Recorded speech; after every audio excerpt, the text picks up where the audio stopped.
So do you ever find yourself saying things like, I used to do that, or I don't have time for that? I know, I know I did, or I can't justify spending money on fitness or health because the money is needed elsewhere.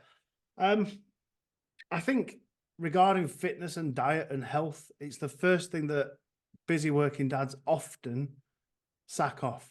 We forget it. We think we prioritize other things, can't afford it, can't justify it. Whatever reason or excuse I think we come up with, wholly valid because, like you, I've said the same.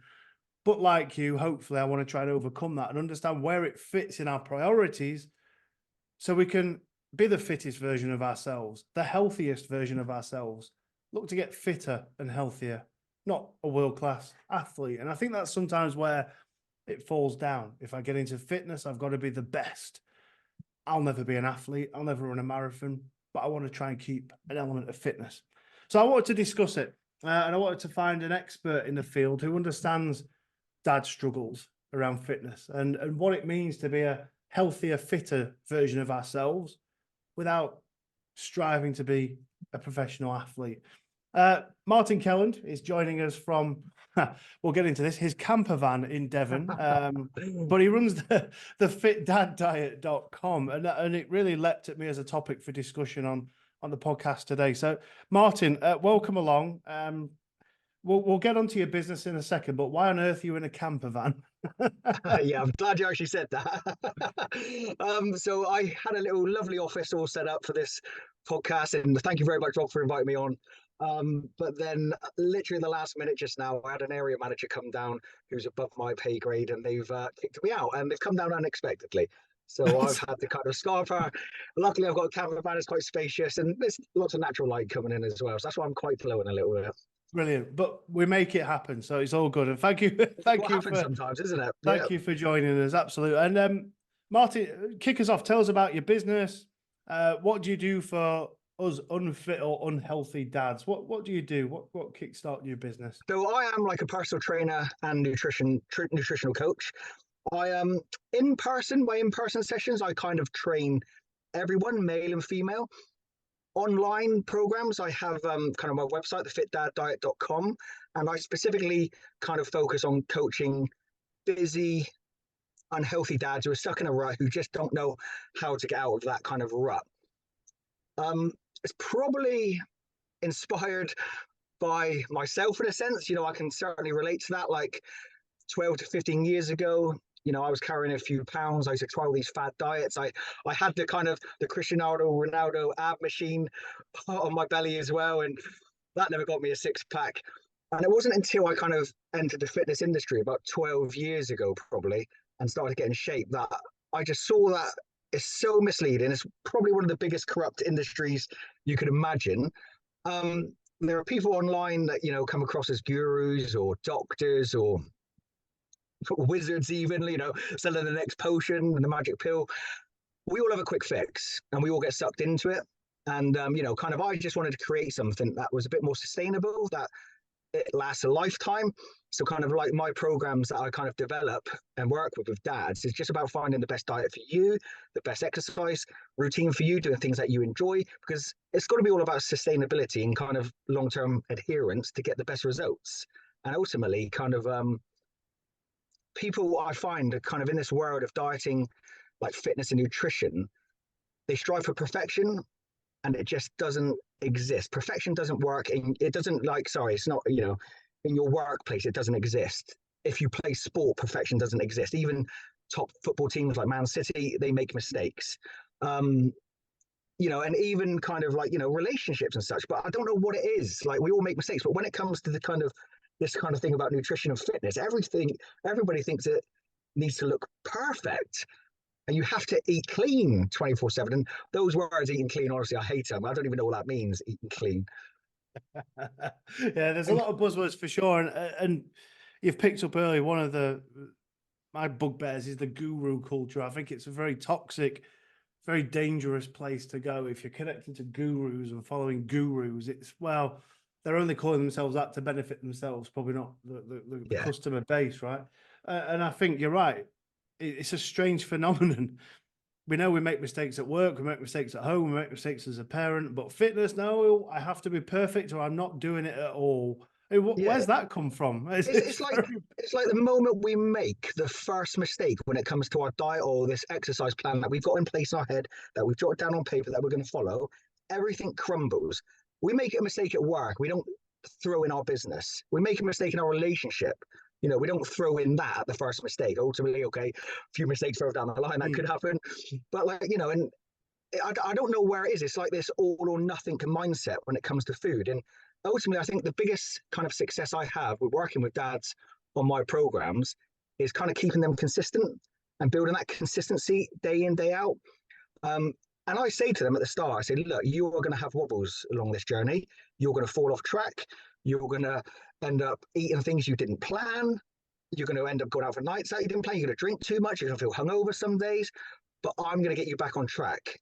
And because I think kind of like the classic scenario of like dieting and kind of getting into a new fitness regime. Like we start on a Monday because everyone loves a Monday. I don't know anyone who starts a diet on a Thursday, do they? Yeah. Or one last weekend, get the binge out of the way, and then we'll start on Monday. And you may be eating really well, eating really healthy up until Thursday. Everything's going to plan. For whatever reason, you've had a bad day at work. The kids are playing up. Something's happened. Oh, like I can't be bothered to cook tonight. Takeaway. And then you have that takeaway, you feel guilty. Oh, I've gone off the plan now. And then you feel guilt and you let that probably snowball into Friday, into Saturday, into Sunday. Oh, I'll start again Monday. Or actually, no, I'll start the Monday after. I've got that wedding next Saturday. So I'll leave it a couple of weeks yet. And that is how the cycle goes. And it's trying to kind of like, and I recognize that because I have been in that cycle. So I kind of, when I was developing kind of like my kind of like program and it's like kind of diet, and I call it like, my diet is like more like a way of eating and kind of living, just to kind of cut out that kind of, like a sabotage. If you get if you get a puncture in your tire in your car, you don't get out and stab the other three, do you? Get back on track. Yeah. And ultimately, kind of like, I kind of just keep people consistent, allow them to be human, because I'm like studying to be a nutritionist as well, and I'm very good for my diet. I fall off track every single week in some way, shape, or form. What I've planned in my head that I'm going to eat and how I'm going to eat will not go to plan. And I will binge. I will open chocolate sometimes. I've got a very sweet tooth. And I've learned that, I can put that guilt to one side now. And it happens. And you just have to get on and eat well at the next meal and snack opportunity. I got a couple of follow-up points I'd like just to sort of get your opinion on. Well, one's a question and one is, I guess the other's around the word diet in itself. You're suggesting diet is almost like a temporary fix. It's like a temporary thing. And fad diets, crash diets. I'm going to do this for January. I'm going to do this for February. How often do you see these fad diets actually working versus developing a culture and a sort of get fit slower, boring process? Yeah. And how do we recognize when we're unhealthy? Because you mentioned that in your introduction. So yeah, the fad diets, I don't think I've ever seen anyone who's lost weight and kept it off long term. And without kind of going down a big rabbit hole and going into the kind of the science and the way kind of like these cleanses and detoxes work and stuff like that, it does your body no favors in the long term. You end up losing a lot of muscle, which ends up kind of making your metabolism less efficient. I don't like to say damage because I don't believe anyone's metabolism really gets damaged. It just becomes less efficient at burning calories than what it was. So yeah, for the long term, they do not work. But if you're selling kind of like a juice or a cleanse, and you say in 28 days you're going to have 6-pack abs, have this, drink this, that catches people's attention. Unfortunately, if you say to people, look, we're going to work at this for 3 to 6 months, we're going to completely turn your habits and behaviors inside out. We're going to create a new, healthier lifestyle for you. 3 to 6 months, or don't know, it sounds a bit long. People aren't invested. We love that shortcut. So that's that one. Sorry, what was the other point you mentioned about if so I really like your point around it takes 3 to 6 months, and that doesn't sound like, it's not sexy, is it? That sounds like hard work, and I want it now. Sometimes you just have to accept that you got to put the yards in. How long have you been working at your career, your business, your marriage, your parenting skills? But we just think fitness can happen like this, and it's just, oh yeah, it's frustrating, and it's hard for me as well. I'm sitting here as a not slim person. I'm trying to keep healthy and active. It's commitment and discipline that I think people forget. And I'm glad you raised that around the fad diets. It just doesn't work. It's not gonna. No, it doesn't. You know, I too, I've been a victim of it before. I've been sucked into kind of all these different fads and cleanses and juices and detoxes. I mean, our kidneys do a good enough job at detoxing. There's no need to have a few shakes, kale shakes, and that just for that. Like, as you know, but again, it sells. When you said, going back to the point you said about how do you recognize you're unhealthy, I think, didn't you? Yeah. How do you know? Because it was in your introduction. How do you know when you're unhealthy? What are the warning signs that you might be a bit behind the curve on that? I think it's more of obviously there are loads of kind of there's loads of data you can tap into about your weight and BMI and everything like that. But personally, I think it comes from your own head.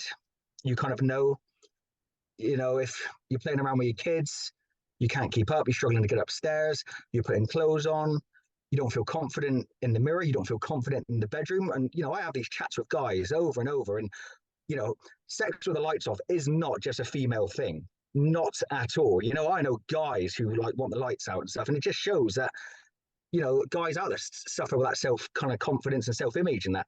And I think it comes from like a more of a mental kind of state of mind that more so than kind of, you know, being told by someone as well. Obviously, that's not going to help. But I think you just, you know, kind of thing, you know, and you look at other people around you and think, cool, you know, I wouldn't mind looking like that.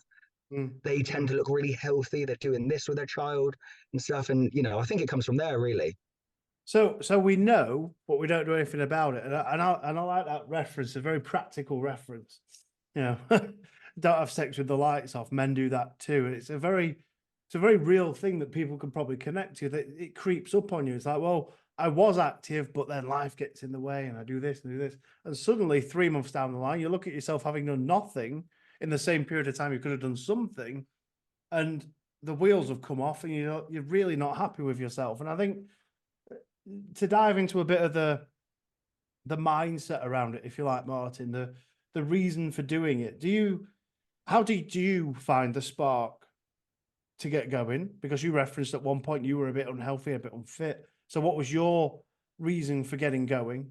Yeah. So And do we all need that connection and purpose to do something you about it? need, I mean, I think I've got a humongous why behind, you know, I think the difference people want to get fit, they want to get healthier, and they put that want at the front of kind of in their mind without thinking why they want to do it, first of all.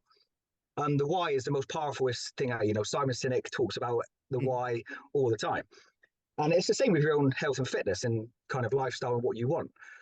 So my daughter, she was born blind. She's 14, so she was born blind at birth. Complete shock. She was diagnosed at 4 weeks.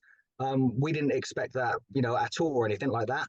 Up until that point, I played a half decent level of football when I was younger, but I could binge drink, I could put on weight, eat junk food. My weight would yo-yo up and down. And, you know, I wasn't really the most healthiest of like dads. You know, I already had a son by then who was 2 or 3 at the time when Neve was born. And it wasn't until kind of like we started going off all these like tests with her to find out what the issue was. And I took myself off for a run, and I hated running with like passion. But I just found it cleared my head. I just found I could like, you know, just get away from everything. Mm. And the more I ran, the more I enjoyed it, the further I went, and I could feel that I was getting quicker over the like coming weeks and months. And then it kind of like dawned on me that like that Neve was going to be a lot different to other kids, that she needed a fit and healthy dad who was going to, you know, support her in life in whatever capacity that might be, whether it's just me being really kind of mentally kind of like strong and present as well as kind of like physically. And I was finding that like physical kind of activity and exercise was really making me mentally stronger. I was doing things that I had never achieved before in my life. And these were in my kind of like early 30s at the time. I was like, wow, like, you know, and it just like kind of snowballed on from there. And I'd done some charity events, run marathons, half marathons for her. And I've done ridiculous cycle events as well, like sitting on bikes for 22 hours and doing this Everesting challenge where you find a hill anywhere in the world, you go up and down until you match the same height as Mount Everest. And I'd done that at like, I think 35. And I never could have imagined I could have done anything kind of like that. And I think like now Neve thankfully, I can say that she has got a lot of her sight back. Actually, she had something called Wow. stimulation. Yeah, she was. So the issue she had brain damage, and her optic nerves were damaged, and because her brain was still plastic and a baby and it was developing, she had something like stimulation therapy, which over time sent kind of signals from the optic nerves to the back of the brain to bounce back to the eyes, and it's kind of just rewired her brain differently to see, which blows my mind. Um, so she's still got her issues. She's partially sighted. She's autistic as well. Her sight comes and goes. It fluctuates. As much as, like you see a lot of kind of, I guess, like blind people live independently, like Mm. fully independently. Her sight is, it's not that bad, but with her autism, she's got learning difficulties. She just doesn't get the world like we do. And my ultimate goal, why I stay fit and healthy, is because I believe that I need to be around for as long as she is possibly alive to make sure she's okay. And I need to give myself the best possible chance of doing that, but without living in a cave, not going out socially, not enjoying kind of like junk food and stuff like that. I think there's still got to be a bit of balance there. But, I think that we can all live like that. We don't have to kind of be on this perfect diet. We can find plenty of balance. We can stack the odds in our favor for like living as long as we possibly can for whatever reason that is. And mine's for Neve. Mm.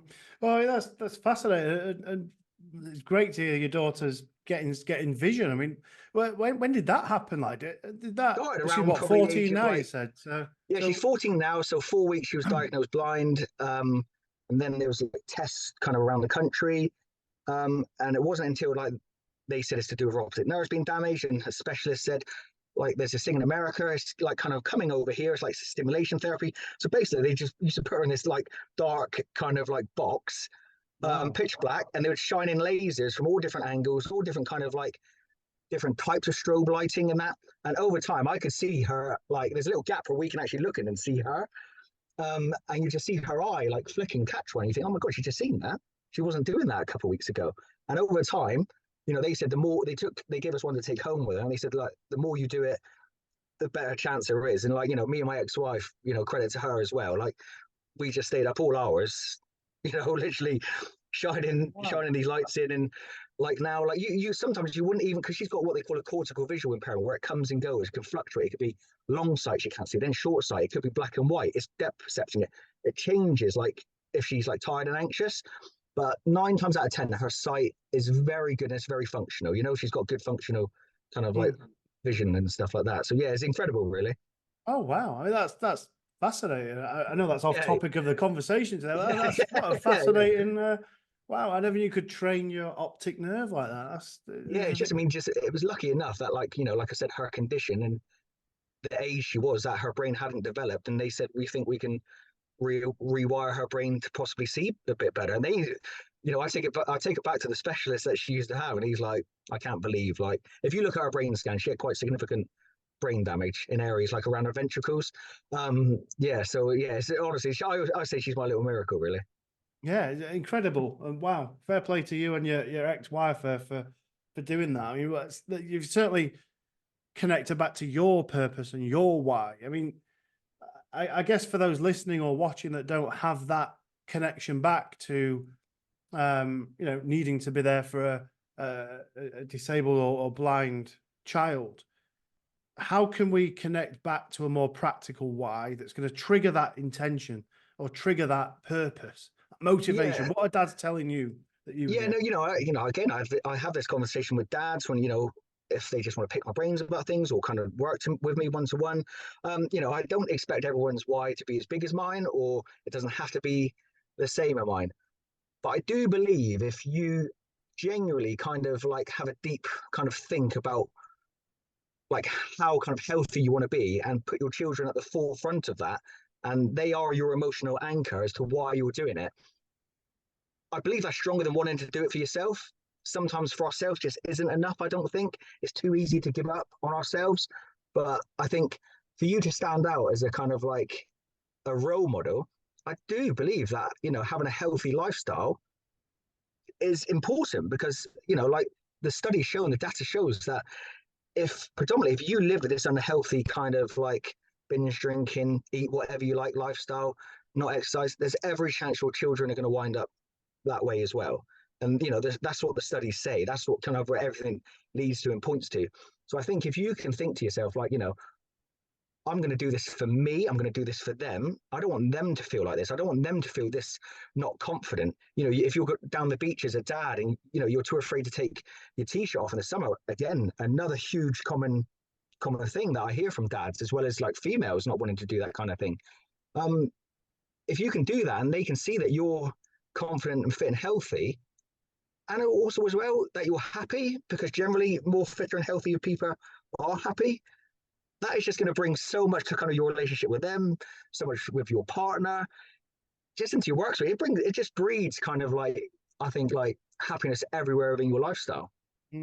Yeah, I like that switch around. Don't do it for the primary focus shouldn't be for yourself. It should be for others, whether that's your kids, whether it's to look and be the best you can be for your other half, whether it's to have that mental focus so you can be good at work and you can take the best at work and you're not going home at the end of the day exhausted. I mean, that was one of it for me where I thought, my God, I'm busy at work. I'm going home and I just wish they'd go to bed. I just didn't have the energy. So I just thought, I think it was, I mean, we'll come on to motive and stuff in a bit, but I think it was that I've just been drinking every day. I've had a couple of beers every day. I've not been like pissed in a month, but it's a habit that I'm getting into. And I think it might contribute to me not being the best energy wise for my kids when I get back. I best cut that back. And I think if you can find, as you say, that purpose that's bigger than you having a couple of beers in a day. Then definitely. Like when you said then about like putting something else at the front, and it's no different than some people who want to run a marathon or a half marathon, or they want to do some kind of like endurance event. If you're just doing it for yourself, it's really hard to train for, and motivate yourself. If you go out and do that for charity, it doesn't even have to be for your kids or your work or your family. But if you know that you've got something like for charity, it's just an extra purpose that drives you on. And I think like we all need a kind of little bit of extra kind of inspiration than just doing it for ourselves. Yeah, I agree. And I think sometimes though we need to, and this is going to sound like a big excuse, we get into habits, bad habits, good habits, whatever it is. And I'm sure you recognize this maybe in yourself, maybe in dads that you speak to and work with, that whether it's been a bad day or a good day or a winning day or a losing day, we either reward ourselves or console ourselves with a beer out the fridge when we get home. Because, oh, I've deserved this.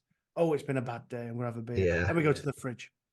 How can we, like, we might say, oh, do you know, I want to change what I'm doing and I'm connected to this. I'm doing it for the kids, but I've had a bad day.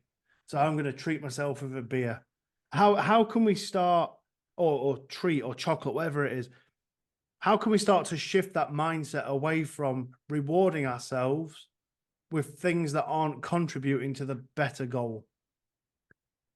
It's really difficult because it relies on kind of self accountability, and we are useless at being accountable to ourselves. If we say, right, that's it, I'm not going to drink Monday to Friday, despite if I've had a bad day at work or if I'm celebrating something at work, I need to cut back. It's too easy to give up on yourself. I think, I find the accountability kind of like issue is probably one of the biggest things that stops people from getting to where they want to be with their health and kind of their body goals. That's why when I design my program, I've got like a quick fire accountability check-in every single day that only takes you 10 seconds to do, but it gives me a bit of an overview where you are kind of with the structure of your food that you eat in that day. And it's really hard to explain, but it's quite clever the way it's kind of worked. It just gets you thinking. And I can just kind of, when I work with people one to one, they have this check-in and I can see and say, right, okay, what's happened here? And they're like, oh, I've just had a couple of beers. All right, okay, we said we weren't going to try and do this. Let's not do this tomorrow if we can help it. And then they're accountable to me, not just themselves. I can't stop them in that there and then moment. I'm not kind of with them 24/7, but if I can stop them from going into the next day and the day after that, repeating those habits and those behaviors, and slowly over time, I do find after time when I help kind of break that kind of cycle, they do tend to kind of like switch onto autopilot a bit themselves, dads do, and they can self-regulate a bit better, manage themselves, and their like level of accountability is so much better. But accountability is the big thing, and it is really tricky. And any dads or anybody on their own who are trying to be accountable, I would say try and get a partner, an accountability buddy, a friend at work. Like, I want to do this. Do you want to do this with me? Just need a bit of support and stuff like that, because it is really difficult. when you do it on your own. And I find as well, Martin, I'd be interested in your feedback on this. Success almost breeds success. Like, and what I mean by that is I wanted to cut down on my drinking, not because I was getting drunk every night, but because it was a habit. It was a couple of beers every day. I didn't want to do it.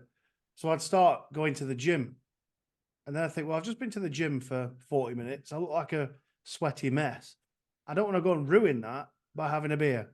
So the success of the gym led to the success of not wanting a beer. And therefore, the calories I didn't take in, plus the calories I burned, it always compounds its effect. And is that a method or strategy that you see? It's something. Yeah, it's something that I definitely like kind of work on, like a bit of a ripple effect. Um, you know, in an ideal world, I always say to kind of like busy dads, if you can get your exercise in the morning and create a routine, you can get it done first thing, eat the frog early, as they say. That helps set you up for the rest of the day. I find that the majority of people end up staying more on track with their diet. They feel better about themselves. They can still have a crap day at work and they think, God, you know what? But I've been to the gym. I've done something positive today. When we leave that kind of like exercise routine to the end of the day, there's so many things that can go wrong during that day that can like take us away from that. And then ultimately, if you don't go and do your exercise, or you don't go to the gym or your home workout or whatever it is, that's just going to make you feel worse. The chances are you'll probably wake up in the morning and the next day, not give two monkeys about your diet, and you just think because you've blown it, you didn't go to the gym the night before. So I think like creating, a kind of structure and routine, if you can in the morning, is like it's so important for helping keep you on track. And like you say, like I get people to like focus on the basics because you don't need all these like kind of fancy kind of things. I just focus on people like walking more, eating less, eating healthier, eating more protein, hydrating, and working out if you get the opportunity. And I think if you can just focus on those kind of things throughout the day and you can kind of like interlink them all together, at the end of the day, you do feel pretty amazing when you go to bed and you know that you've had a real kind of like healthy, productive day. There's not many better feelings, I don't think, than thinking, as opposed to like, oh, I've had a few beers, I feel a bit rough. Shouldn't have had that, shouldn't have had that, shouldn't have done my workout first thing, shouldn't have skipped it and stuff. And, dad say to me sometimes, oh, but like, I don't like getting up early in the morning. I get that, but at the same time, I say to him, what time do you go to bed? Oh, like midnight. Well, what are you doing till midnight? Oh, I'm just watching Netflix and stuff like that. Do you know what? Netflix, it's not like years ago. We can watch that whenever we want now. You don't have to binge watch. It's not like kind of like live TV there and then. You don't get a chance to record it and play it back. And I think sometimes like there's no excuses for not kind of creating a bit more of a healthier kind of sleep environment for yourself, because sleep is one of the biggest kind of like killers, I would say, of someone trying to get to where they want to go to with their health in kind of like body. Because you can have the best exercise plan, the best nutrition plan, you can have the best coach in the world as well, but if you have poor sleep, you're going to really struggle in the days after that, to motivate yourself and just to do it. Yeah, I like what you say about get up and do it in the morning. I want to touch on that a bit because you caught me up, because I was going to say I struggle with the gym in the morning. It's one of my I've tried it before and I really struggle with it. I don't know if my legs can't get moving. I just don't know what it is. There's obviously the kids to deal with. So finding time for a gym in the morning is a struggle for me. I find it easier 6 o'clock in the evening or something, so I can sneak away and get an hour in gym. I'd be keen to know about that. And also you mentioned about sleep. I just want to sort of, I guess, back up what you were saying. I have one of these smart watches. It's a Garmin thing and all sorts of Yeah, I've got one as well. and it tracks your sleep based on the stress, or it tracks your stress overnight. And I noticed, and I could show it on graphs and stuff that it tracks, that if I have a few beers and then go to bed, my stress in the morning is like in the 40s or 50s. Last night, I didn't drink. I went to bed early. I was in bed about 9:30 or something. Woke up this morning and my stress was 8. And I could feel that, but I could just notice an absolute huge difference. Not to the point of drinking where I'm on floor, but if I have like 3 or 4 beers and get to bed at an all right time, the stress levels are still through the roof. So that for me keeps me accountable as well. Yeah, do you know It's what? I'm glad you touched on watches because I think they are one of the best things ever. Where, regardless if it's accurate, like 100%, 90% of the time, it keeps you accountable. It keeps you accountable for your steps. You can monitor your heart rate. Some of them monitor your resting heart rate, your sats, and everything. It tells you if you're getting healthier. It tells you that you're less stressful. I think it's one of the most kind of like important pieces of tools that a dad can get themselves and strap to their wrist.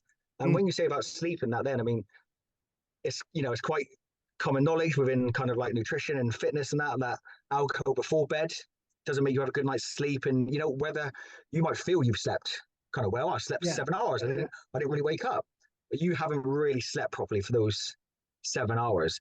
And the other thing with the sleep is on the flip side of that as well. If you're not getting enough sleep, we have two hunger hormones called leptin and ghrelin. And I want you to think of ghrelin as the baddie, gremlin. Um, it elevates and you don't really have much control and it makes you hungry. So you could sleep. I can't think. There's a Dr. Matthew Walker, like a sleep scientist, world renowned. It is a study a few years ago that he done. And I think people who had less than 6 hours sleep or less than 5 hours compared to people who had 7 hours ate 300 to 400 extra calories per day than the people who slept wow. longer without even, there's no control of that as well. That's your hormone telling your brain, eat, you're hungry, you're tired. So that's why I say it's so important, just for motivation as well, but just for managing kind of your hunger and your calorie intake. Interesting stat. Yes, yes, it's very interesting. And like you say, I feel like I've slept, but I can watch my phone, which is my great accountability partner. I'm a demon for the 10,000 steps thing. I think I'm averaging 11,000 for a year and a half now or something, which Yeah, is good for me. But it's not enough. I need to do a bit more. But without the yeah, presence of knowing that, I wouldn't go and do more. no.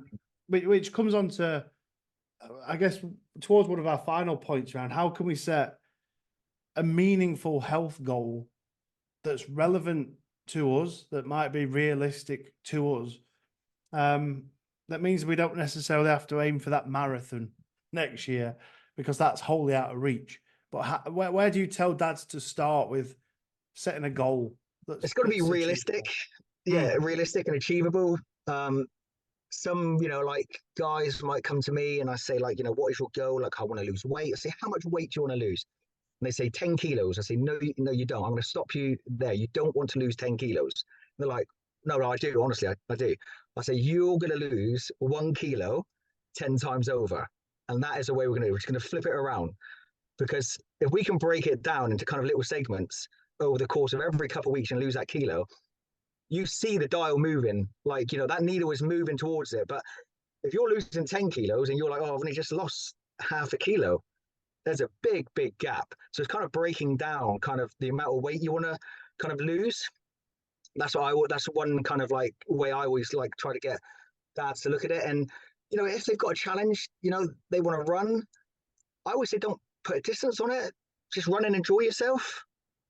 Just get consistent at just going out there, putting your trainers on, running where you want, running as far as you want, for as long as you want, but just enjoying it. Because the moment it becomes enjoyable, that is the moment it becomes to stick.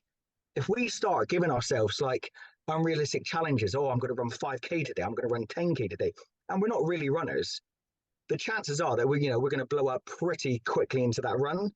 We're going to feel downhearted. And I think it's all about kind of falling in love with the process of what goals you have. And then as a byproduct, once you fall in love, I always find like everything else just falls into place after that.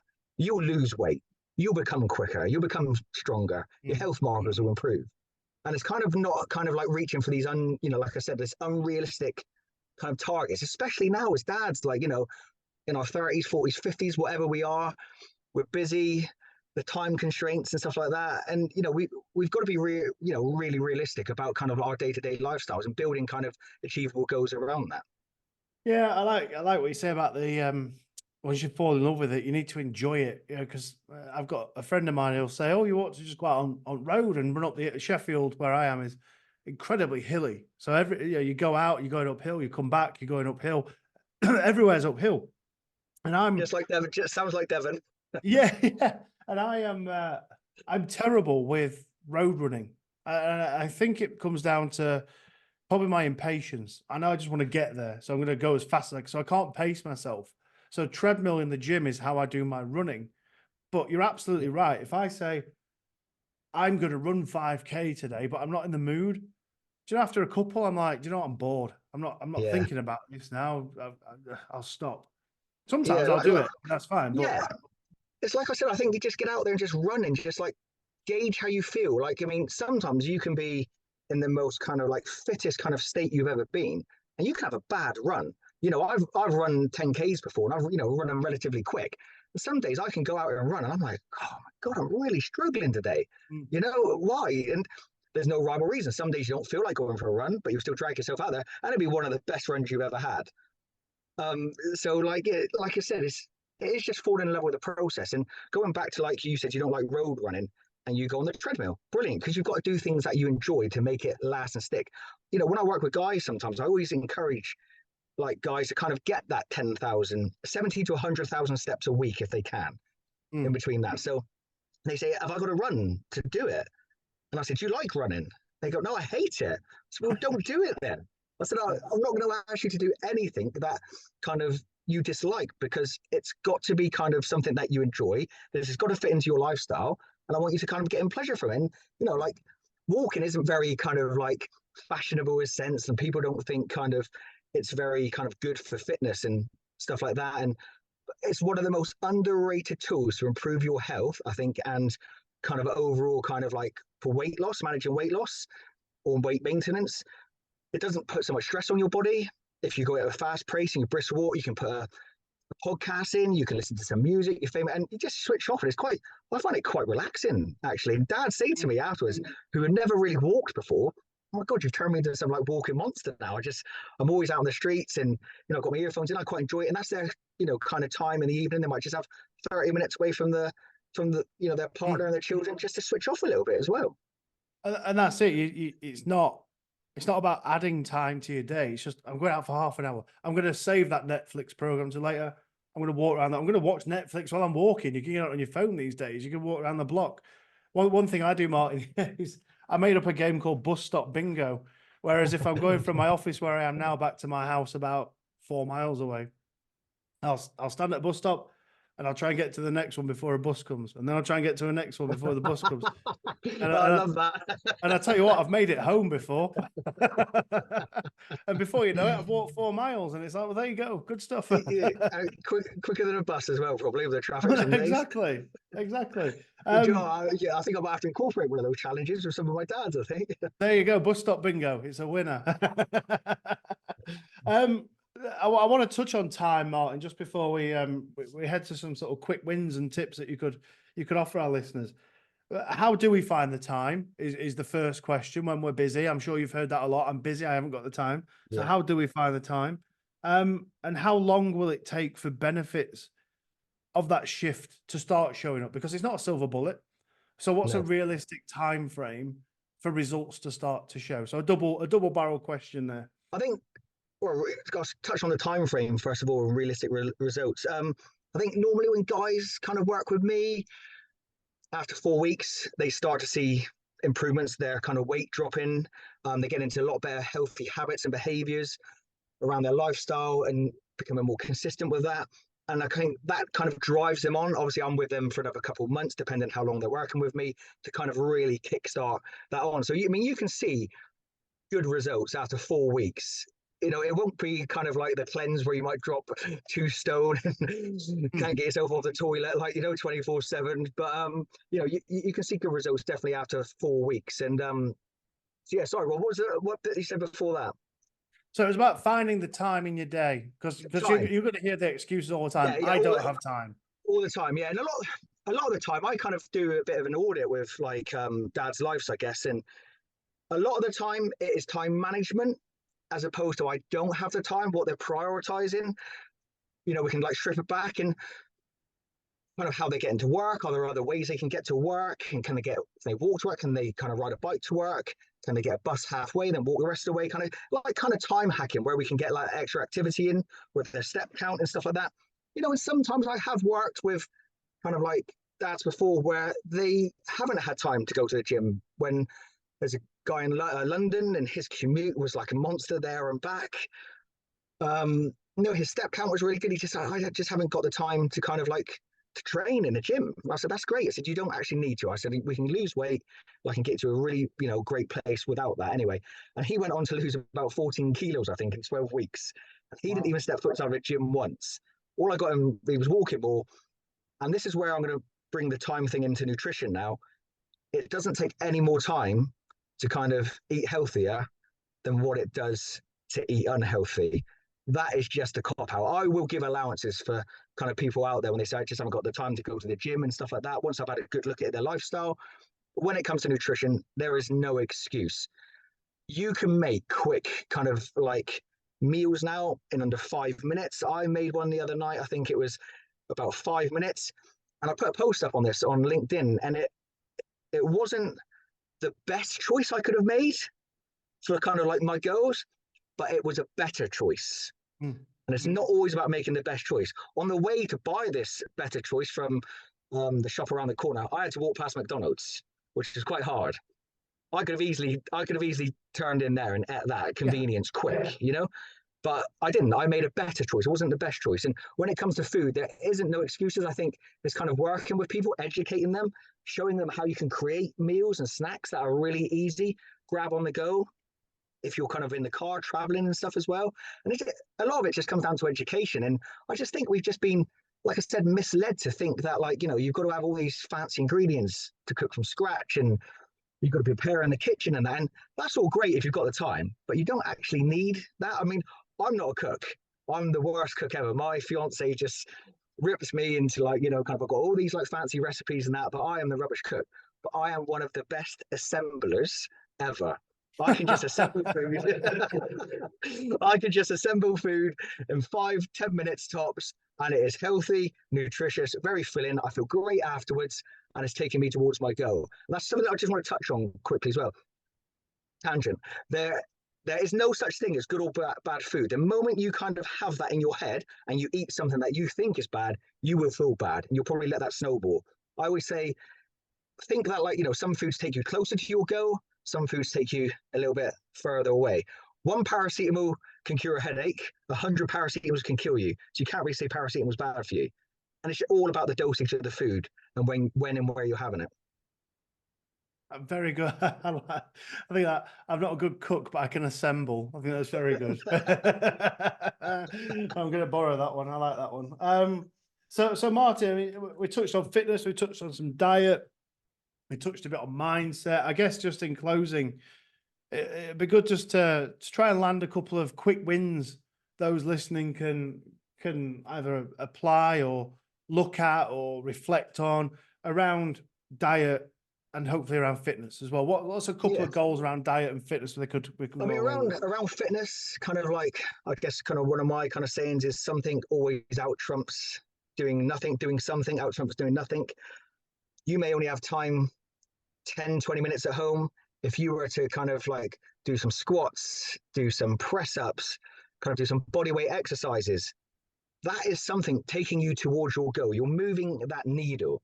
By thinking that, it's only 20 minutes, is it worth it? It is worth it. And that's what kind of the shift in mindset you have to get away from. Whereas people think you need to spend, like 6 days a week in a gym for an hour at a time. And it's not at all. And I think, like definitely something always beats nothing. When it comes to food, I think one of the things I focus on in my nutritional program inside my Fit Dad diet is protein. Everyone knows kind of like that and associates protein for being, with muscle building and kind of in the gym and stuff. And it helps build muscle. There's no doubt about that. But on the flip side of that, the studies out there now for protein, for kind of like helping with weight loss and managing weight, like they're just like starting to like burst through the seams now. The studies are that it helps you feel fuller for longer.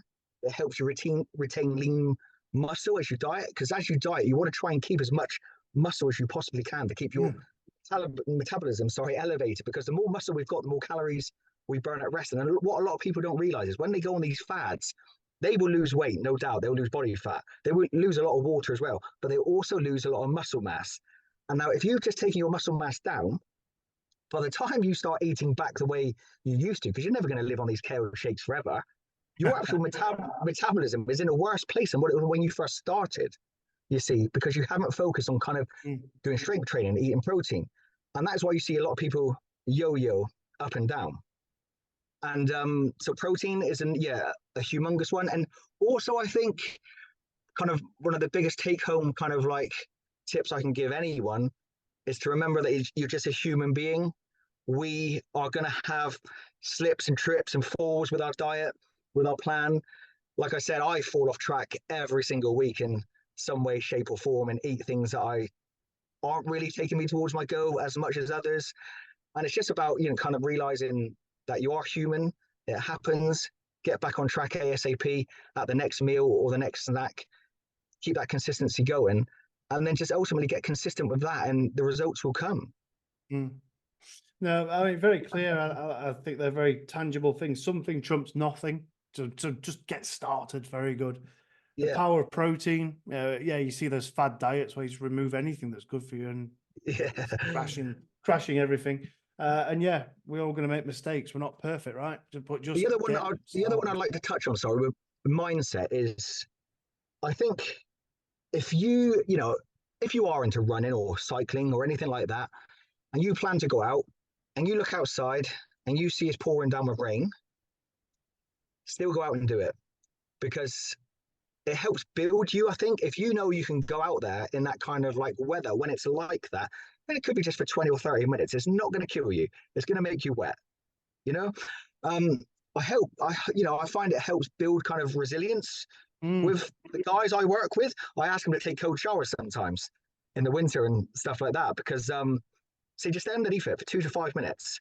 They're like, what? I say, because when you go out for a run and you see it's raining outside, you know that you can stand underneath that for 2 or 5 minutes. So you can go out for that run in the cold and the wet. And there's something a bit like on a macho about it as well. When they've come back afterwards, after this run, when they've gone out in the rain and the cold and the wet, and they're like, oh, actually, God, I felt quite good for it. That I actually did make myself go out and do that when I didn't want to do it. And if you can kind of like build on that, kind of like slowly, that will help build up your mindset and your mental strength and resilience. And that then again helps you maybe turn down food that's offered to you sometimes. Yeah. Oh, do you want a donut in the office? That actually, do you know what, I'm all right. And it's just kind of, kind of building that mental resilience up, that what you've got to do to take to your go, to take you towards your goal. And so that kind of like, you just put these like barriers down. No, I don't want that. Actually, yes, I'm going to go and run for that. Run out in that. Sorry. I mean, you had me until cold shower. We'll run outside of the rain. I'll walk out in the rain, but I ain't having a freezing shower.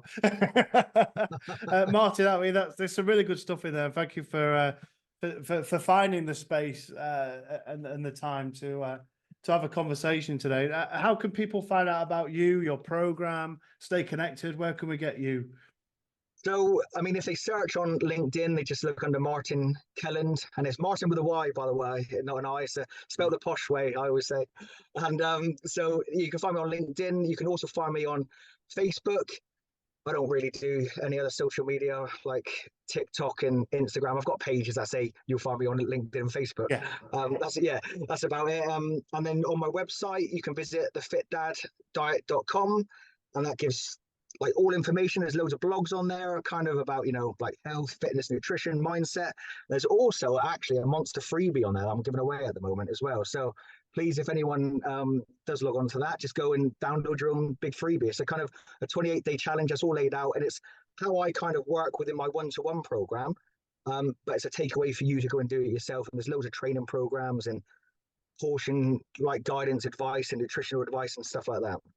Brilliant. I'll include that link on the show notes wherever this gets distributed as well. So, Martin, thank you very much for spending some time with us today. Thank you very much for having me on, Rob. We'll chat again soon. Take care. Thank you very much. Bye-bye.